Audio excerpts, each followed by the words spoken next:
Something's missing here. My beard. Frank, you son of a bitch! Hey, what's up guys? It's Ben 2000 yugioh, your friendly neighborhood Yu-Gi-Oh superhero, and it's time to ruffle some feathers. Hey, what's up guys? Before we get into the meat and potatoes of today's video, I want you guys to do me a solid, check the description below. I have merch. If you guys want to support the channel, it would be greatly appreciative. It's how I can afford to buy cards, better equipment, food, and travel money, maybe just so I can go to events when they can come back safely, or we're not worried about the crush card virus. So let's get into the meat and potatoes of today's video. Today I'm going to be talking about what I think is, we're going to be going over 10 cards, or, well, 9 cards, and then like an engine of cards that are really expensive in the game. And I'm going to let you guys, and we're going to basically I'm doing this as part of a broader discussion, is Yu-Gi-Oh! Pay to win? And I'll give you my perspective towards the end, and you guys can make up your own assumptions as we go. So let's go ahead and get into this. The first card I want to talk about is Forbidden Droplets. This card ranges from anywhere to $100 and $125. Now granted, there's other cards you can play that are decent replacements for it. Dark Ruler No More, Forbidden Chalice are the cards that come to mind for this particular card. But let's face it, those cards just aren't going to be as effective as Droplets. The next card I have is Triple Tactics Talents. Well, Called by the Grave would be your primary replacement there, but unfortunately, Konami limited it so to sell that card. And by the way, that's $115. Ooh. Yes, I have notes, in case you're wondering. Next thing we have is Lightning Storm. Still $100. That's 3 powerhouse spells in a row that are $100. I have a Blue Eyes deck that I'm going to be showcasing later on. Not in this video, obviously, but later on. That if I could replace the dark holes in that deck with Lightning Storm, that deck would be an even bigger threat than it already is. Alright, so the next one I'm going to be talking about is the Royal Pain in My Ass Red Eyes Dark Dragoon, which has no replacement. There's no fusion monster that is on the threat level of Dragoon. You heard me say that correctly, because I truly feel like that. $80. $80. Next one we have is Pot of Prosperity, because only the prosperous should be allowed to afford such a card. Which, by the way, Prosperity is $90+. I'd put the plus there because it kind of varies. I've seen anywhere between like a flat 90 to like 99, so do with that information what you will. I mean, there's $20 versions of Pot of Extravagance, and there's still Pot of Desires, which are both valid draw spells. Pot of Prosperity is just kind of like a better version of Pot of Duality. You can also still play Pot of Duality. So yes, you have budget options, but it's still like... And then of course we have AA Zeus, which is a high-powered Xyz monster that is $80. I don't know. This card's just... being able to just send everything to the graveyard seems pretty broken to me.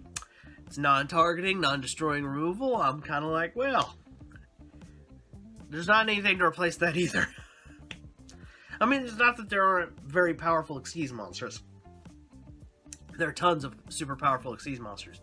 It's just that nothing that does anything like what Zeus does. So it's particularly a very powerhouse card. The next one I have is Evil Hero Malicious Bane. Now, this one's a little bit of an exception to the rule of this list, but it's $145, and let's face it, the best version of the hero deck is the deck that can play all the heroes together, whether they're evil, elemental, destiny, or vision heroes. It's the best ones. They can play them all.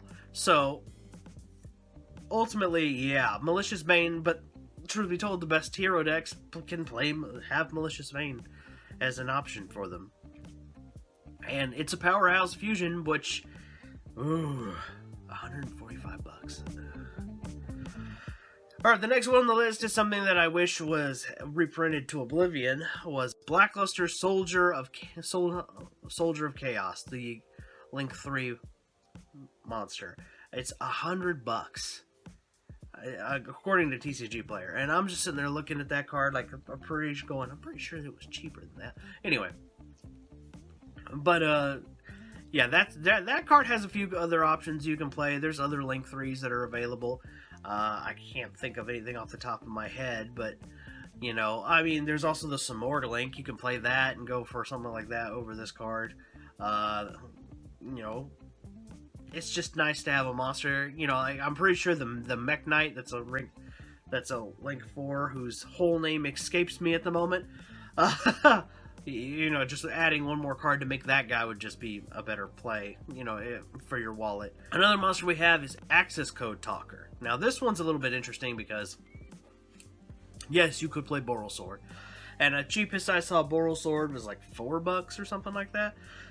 So, yes, you do have a budget alternative, but still, Access Code Talker's ability to just say, oh, you can't respond, makes it leaps and bounds a better card than Borrelsword. You know, it is what it is. Also, Access Code just gets bigger. I mean, the only thing that Borrelsword has going for it is the fact that it's a dragon, so it kind of is supported by Dragon Link-based decks.